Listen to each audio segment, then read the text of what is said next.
Estamos en Mandrágora, vamos a hablar de algunos libros que quiero destacar.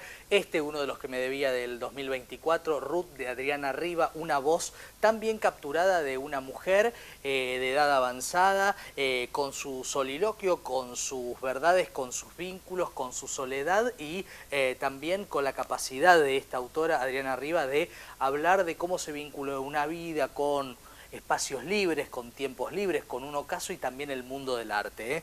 Realmente muy interesante este libro que publicó Sex Parral el año pasado.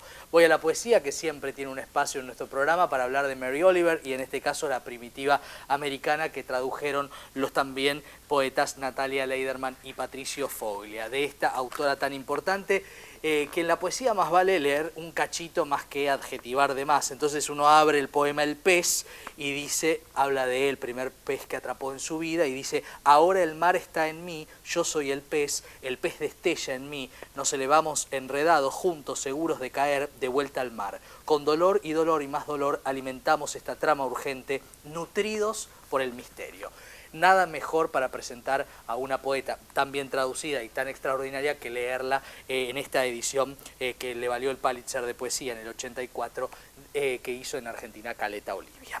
La última que quiero destacar es esta novela extensa de Bernard Schlink, el autor del Lector. Muchos recordarán esa película en la cual se basó la novela El Lector con Kate Winslet. En este caso es una historia que cabe en esta historia un montón de cuestiones. Cabe una mujer que muere, no se sabe en qué circunstancias exactas, la descubre su marido, que es librero, pero se revela toda una historia que tiene que ver con las Alemanias, la comunista y la Alemania del lado occidental, y todos los secretos, los escapes, las presiones y también esa búsqueda de liberación.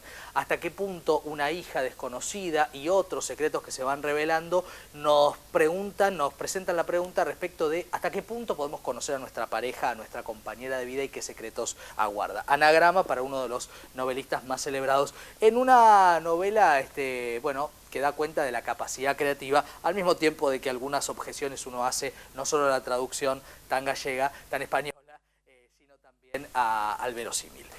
Y esto es una belleza que destaqué entre los libros más valiosos del 2024. Se llama Pequeña Novela de Oriente, hay 3 destinos, estoy hablando de Corea, estoy hablando de Japón, y estoy hablando también de una China que en realidad no es. Su autor es uno de los dramaturgos, escritores, directores más destacados de la Argentina, y está con nosotros Santiago Loza. Santi, ¿cómo estás? Hola Maxi, muchas gracias por la invitación. ¿Es una falsa novela o no? Sí, creo que está ahí como en el borde de la crónica. Claro. Tiene algo de diario, pero también tiene algo, en realidad cuando empecé como a armarla, me parecía que ese personaje que narraba hacía como una suerte de periplo y que terminaba siendo una novelita, que había una suerte incluso de pequeña transformación o eso, como un personaje que iba de cierta errancia un poco solitaria a la compañía, a la otredad, a entregarse. Entonces me parecía que, y me gustaba esa, y después cuando hablé con los editores de Entropía, les parecía que era, y me dijeron de ponerla en la colección que le deben incluir en la colección de crónicas, pero que les parecía que era como un buen juego el que se armaba, que el del título, de decir, bueno, Pequeña Novela de Oriente, hasta dónde es novela o hasta dónde. Claro, porque ya en el tiempo largamente híbrido, que nos importa, ¿no? Sí, me parece que, me parece que tiene ahí como eso, que está ahí navegando entre esa hibridez que claro. Está. Ahora, también es un texto de descubrimiento de ese extrañamiento, de esa otredad, de ese lugar tan distinto que es Oriente, ¿no? Porque se habla de las habitaciones cápsula, de los hoteles cápsulas, de los idiomas indescifrables, pero también de los encuentros pese a todo.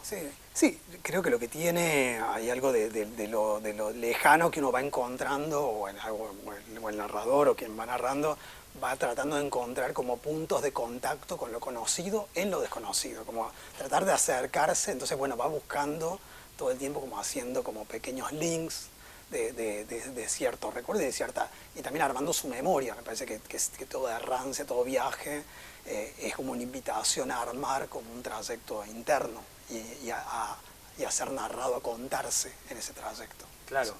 Y también acá lo que hay es 3 civilizaciones muy distintas que uno desde la distancia argentina quizás dirá, bueno, son un poco lo mismo, pero Corea, Japón y esa China a la cual no se viaja en definitiva, que es Estados Unidos, son muy distintas entre sí.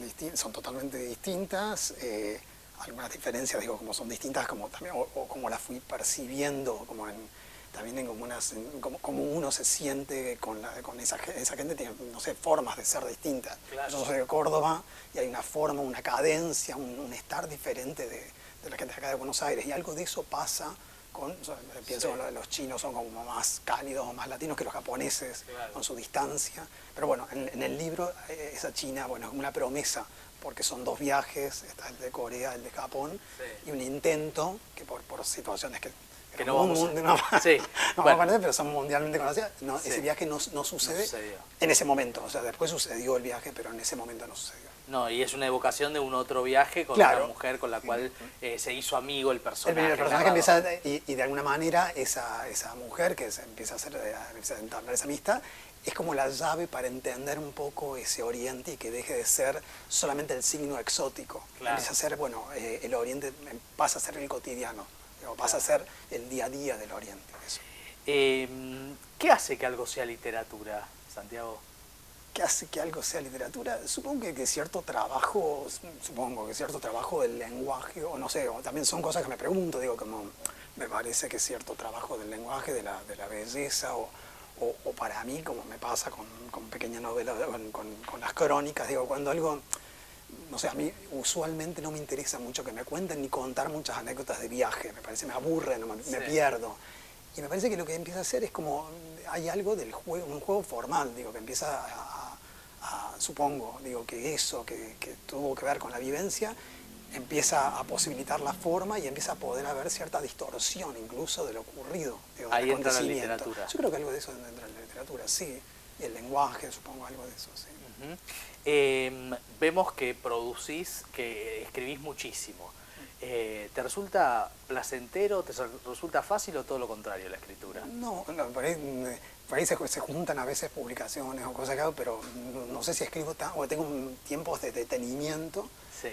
A mí o sea, cuando me resulta bastante complejo en lo que sucede antes de ponerme a escribir, que yo lo considero también escritura, digo, como un tiempo en que se va gestando o que voy planeando un poco lo que voy a escribir. Cuando el plan está, cuando tengo foco en eso, bueno, no me parece tan complicado ese primer acercamiento. Después hay reescritura, corrección, o en el caso de las editoras o los editores que he trabajado, siempre me han propuesto retrabajar, acá en Pequeña Novela de Oriente, también por lo que tardó un poco la publicación, hubo que reelaborar como ciertas zonas del texto. Entonces digo, bueno, sí, finalmente es trabajoso, claro, pero bueno, está bien, es un trabajo grato. Claro. Va con incomodidad en el avión y todo, así empieza, ¿no?, el libro, y vuelve transformado el narrador, ¿no? Sí. Esa transformación se busca, se provoca en la escritura de un texto, o hay algo que sucede simplemente. Me parece que las dos cosas, digamos, hay algo que cuando uno entra en el flujo del texto, hay algo que los textos empiezan a tener ciertas reglas, empiezan a imponer ciertas reglas, y esas reglas hacen que haya ciertos descubrimientos. Algo de eso sucede, me parece que o me ha pasado de ir descubriendo o reparando en algo que la experiencia no reparaba. Eso por un lado. Y por otro lado, como estos textos tenían que ver con esa vivencia, cuando en realidad yo hice esos viajes e intenté escribir en los viajes no pude escribir. Digo, era o elegir, o se escribía, o no lo vivías. Claro, entonces pasó mucho tiempo hasta que yo pude como, de alguna manera, como se dice, como rearmar, reconstruir, sí, esos viajes, restaurar restaurar esos viajes. Claro, sí. Entonces, pero lo que sí sucedía en esos viajes, que no soy una persona muy aventurera para nada, era que me provocaba como algunos acontecimientos para que yo sentía que provocándolos, no sé, ir a algunos lados, o sea, algunos acontecimientos los provocaba porque sabía que eran materia de algo jugoso para ser narrado. Claro. Entonces digo, a veces, como uno provoca la vida, como provoca como ciertas, porque si uno siente que eso puede ser materia, finalmente a mí lo que me interesa es contarlo. Digo, que todo sea materia, la vida no me interesa tanto en su transcurrir, sino en cuanto a posibilidad de ser contada. Eso. Entonces eso me pasaba, digo, que que movía ciertos límites para poder ser contados. Eso. Gracias, Santiago. Gracias a vos. Muchas gracias.